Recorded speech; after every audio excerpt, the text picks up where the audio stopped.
Oke, Assalamualaikum warahmatullahi wabarakatuh. Halo adik-adik, ketemu lagi di channel Tridaya Online.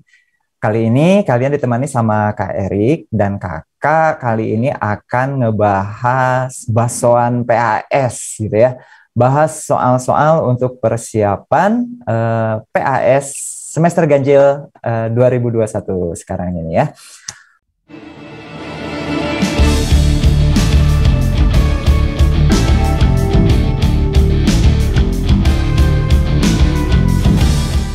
Oke, baiklah adik-adik, kita langsung saja. Materi yang akan kakak bahas kali ini adalah materi matematika wajib untuk kelas 12 SMA gitu ya. Nah, matematika wajib untuk kelas 12 SMA itu ada 3 bab ya. Kan ke nomor berikutnya tentang statistika. Yeay, dimensi 3-nya udah selesai. Oke, dimensi 3 itu biasanya jadi kesulitan kita bersama ya, karena kita selain sulit untuk menghitung, kita juga sulit untuk membayangkan. Tapi mudah-mudahan penjelasan kakak tadi ngebantu adik-adik lah ya. Yuk lanjut nomor 6, statistika. Ini mah berarti aljabar ya. Rata-rata nilai ulangan 40 murid adalah 5,1. Jika seorang siswa tidak diikutsertakan dalam perhitungan, maka nilai rata-ratanya menjadi 5. Ini berarti nilai siswa tersebut adalah, oke, ini menggunakan konsep rata-rata gabungan adik-adik ya. Jadi N total dikali rata-rata gabungan sama dengan NA kali kali rata-rata A tambah NB kali rata-rata B dan seterusnya gitu ya. Oke. Nah, ini rumusnya ya. Berarti N totalnya itu adalah 40 murid dikali rata-ratanya 5,1 gitu ya. Kemudian NA-nya itu seorang siswa tidak diikutsertakan, berarti jadi 39 dong ya. Rata-ratanya berubah menjadi 5. Nah, yang nggak disertakan tadi itu kan 1 orang. Nilainya adalah X gitu ya. Bentar, ini rumusnya kakak kotakin dulu nih ya. Oke, berarti kita mencari X. Udah deh, ini mah tinggal dikali aja lah ya. 40 dikali 5,1 berarti 200 berapa? 204 ya. Ini 200 kok merah. Oke, 204.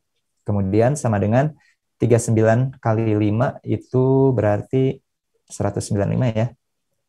Ditambah 1 kali X itu X. Gitu ya. Oke, udah deh.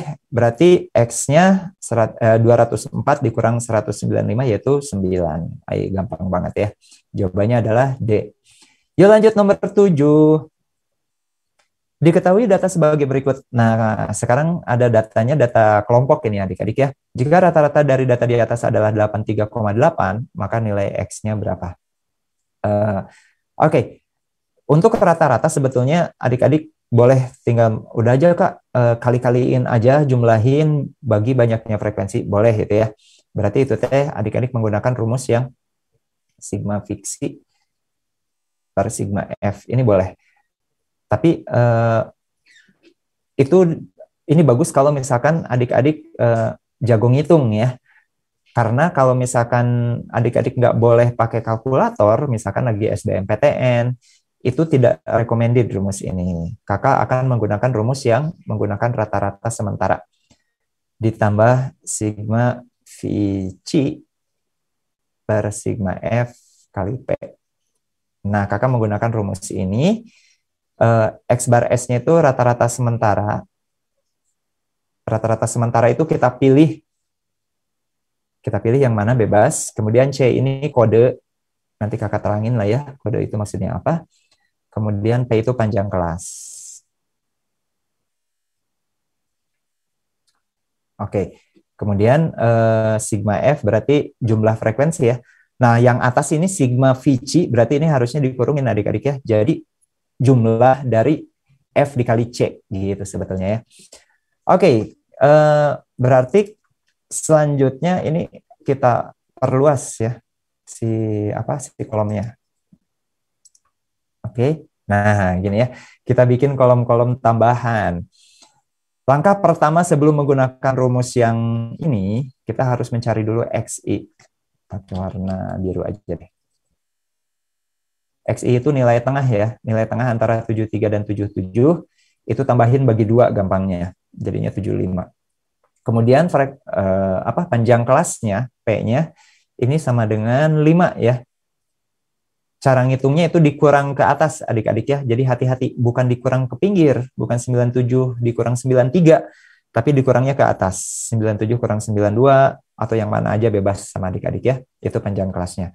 Udah ketahuan panjang kelasnya 5, berarti ini tinggal tambahin 5 semua, berarti jadinya 80, tambah 5 lagi, tambah 5 lagi, tambah 5 lagi. Pasti kayak gitu. Nah, harusnya mah ya kalau pakai rumus yang atas, adik-adik langsung aja ini dikaliin 8 kali 75 berapa? Ini kaliin, tambahin bagi jumlah frekuensi. Nah, tapi kan angkanya gede banget ya, dan biasanya kita kemungkinan untuk errornya itu besar. Jadi kakak sarankan menggunakan rumus yang di bawah. Dari semua XI ini kita pilih salah satu untuk dijadikan rata-rata sementara. Dipilihnya bebas mau yang mana. Kakak mau yang 80 gitu ya. Kenapa Kak? Biar nanti si frekuensi yang X itu dikalinya dengan 0.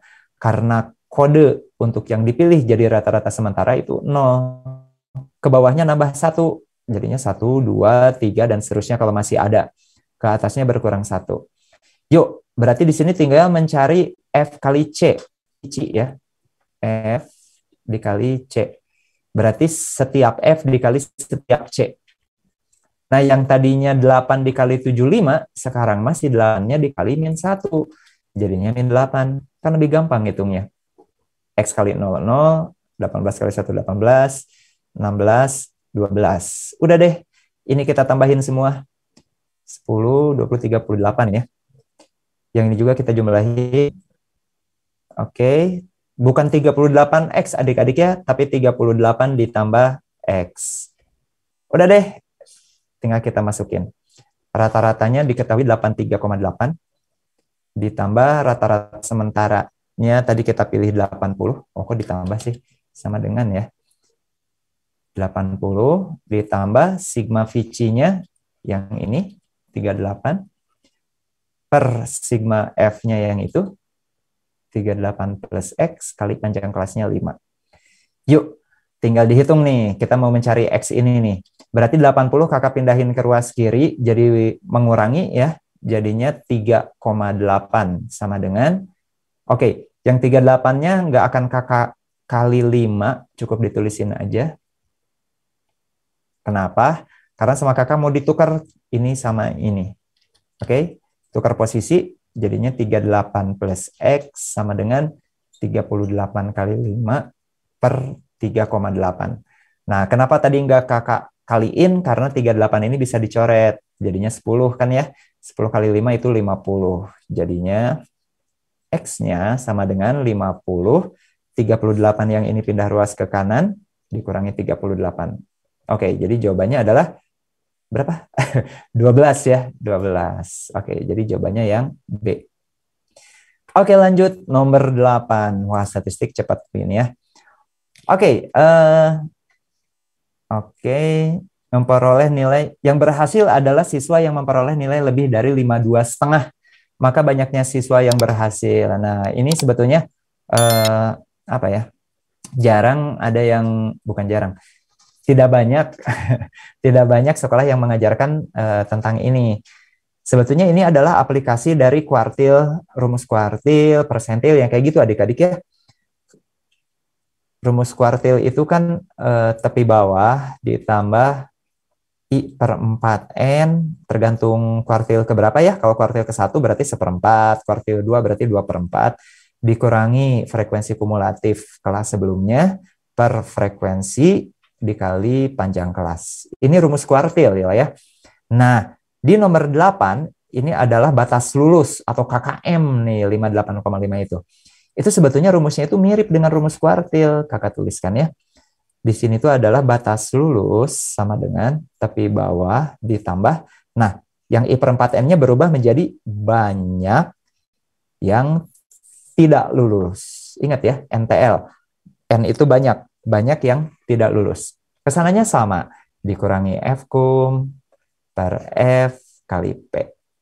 BL ini batas lulus ya.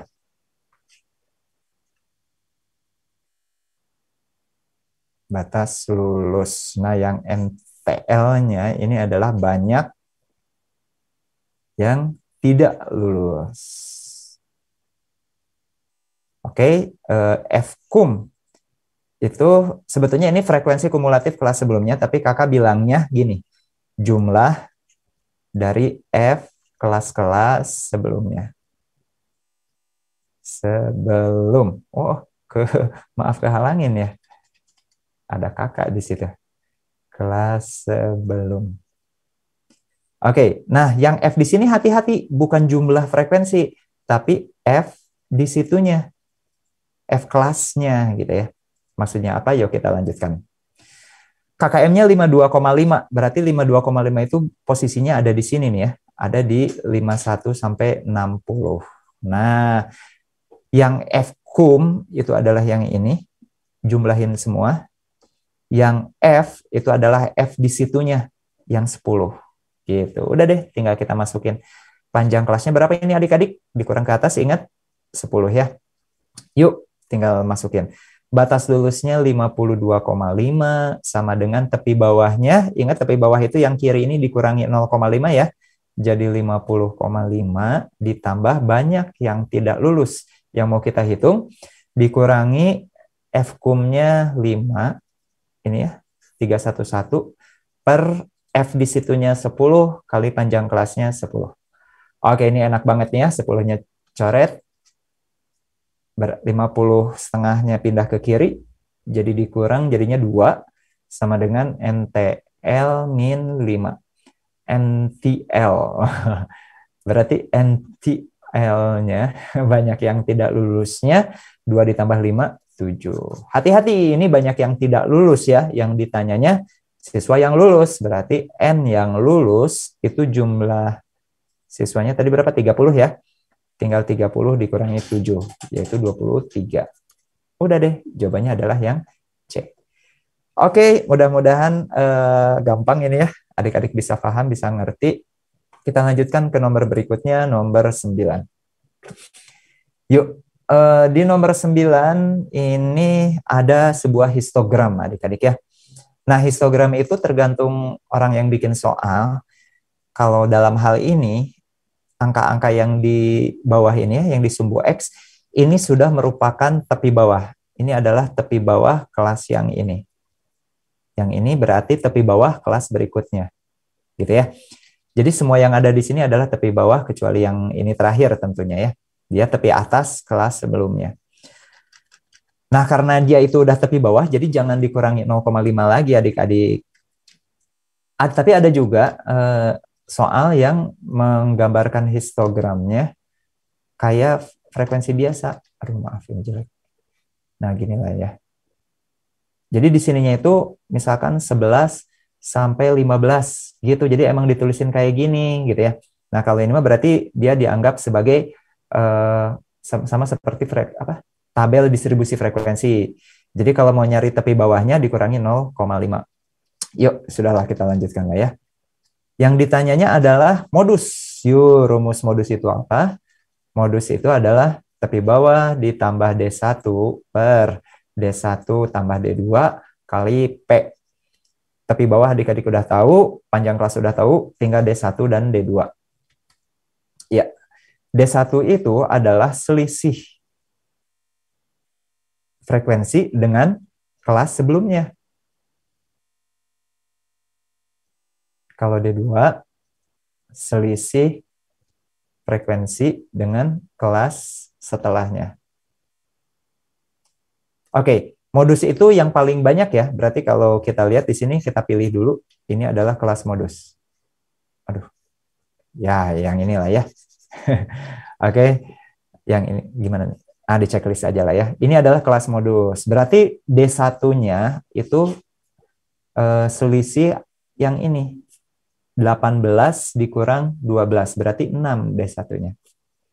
Kemudian D2-nya yang ini adik-adik. Selisih 18 dengan yang ini berarti kurang lebih 9 lah ya. Berarti 9 kalau gitu. Udah deh, tinggal dimasukin. Jadinya modus sama dengan tepi bawahnya itu 25,5. D1-nya 6 6 tambah 9, panjang kelasnya. Nah, ini panjang kelasnya langsung dikurang ke kiri aja. Panjang kelasnya 5. 9 tambah 6, 15. Bagi 5 itu 3. 6 dibagi 3 itu 2. Jadi modusnya 27,5. Ih, gampang banget ya. Oke. Yuk kita lanjutkan ke nomor berikutnya. Nomor 10. Yuk. Simpangan baku. Waduh, lumayan ya. Oke, untung aja ini datanya data tunggal ya, dan memang biasanya lah ya adik-adik ya, di tes-tes seperti UN zaman dulu atau SBMPTN itu biasanya kalau ditanya simpangan baku, datanya itu data tunggal. Kalau datanya data kelompok itu ribet banget. Kenapa? Karena buat ngitung simpangan baku itu 3 langkah. Adik-adik ngitung rata-ratanya dulu. Nah, kalau udah ngitung rata-rata, kita hitung varians. Varians itu selisih setiap data dengan rata-rata, cari selisihnya gitu ya. Terus adik-adik kuadratin, dijumlahin, dibagi banyaknya data. Oke, itu rumusnya ya. Ini untuk data tunggal ya. Kalau data kelompok, tinggal dikali frekuensi aja di sininya. Sebelum dijumlahin, jadi udah dikuadratin selisihnya, dikali frekuensi dulu, frekuensi masing-masing, udah gitu dijumlahin. Kalau data kelompok kayak gini ya. Kalau data tunggal nggak pakai F. Ya, sebetulnya pakai F, cuman frekuensinya 1 ya. Ini 1, ini 1, 1, 1, 1, 1 gitu. Oke, kita lanjutkan saja.